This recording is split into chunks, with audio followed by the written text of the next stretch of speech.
This is Starcraft's SVX 171.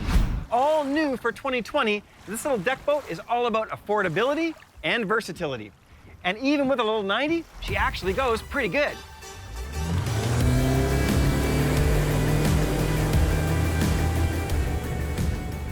The fantastic thing about deck boats is their width and their stability.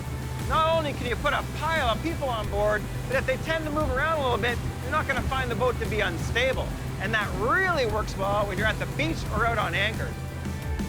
Before we show you how this boat drives, let's take a look at some of the interior features on the new 171. At the helm, we find a swiveling bucket and small windshield. Tilt steering is standard, along with 8 cup holders, a 4-speaker Bluetooth sound system, LED courtesy lighting, a tow bar, and more.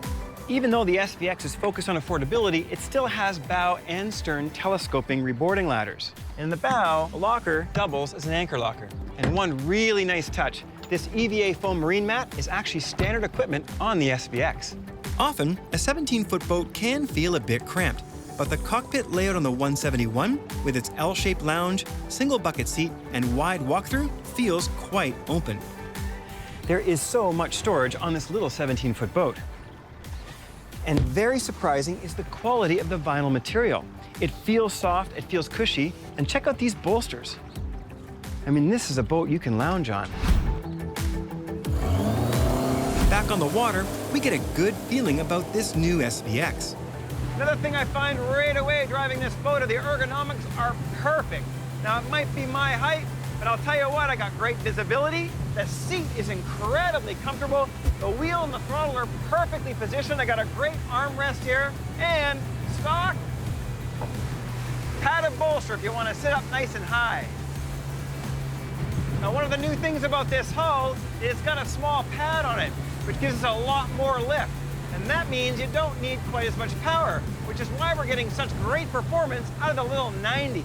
Time to plane with an empty boat was right on 5 seconds, but I expect that will slow to 7 or 8 seconds with a few passengers and some gear. If you have a big crew or are planning to tow often, I'd suggest upgrading to the 115.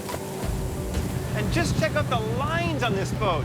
I mean, it might be affordable, but it's hyper sleek looking. You know, we're down right around 20 miles an hour right now, and she has no problem staying on plane.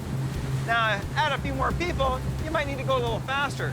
But what a fantastic little cruising hull at 20 miles an hour.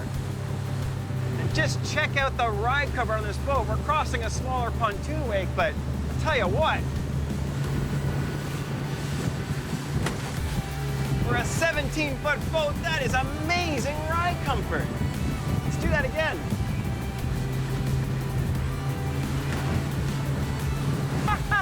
Now, that's not a very big wake, but it gives you a great idea of just how versatile this small little fiberglass boat is. The modified dihedral V-hull is the secret here. The middle V slices incoming waves, while the side sponsons trap air, helping to cushion the ride. Now, we talk about affordability, and you can get this boat for as low as $32,000 with the 90.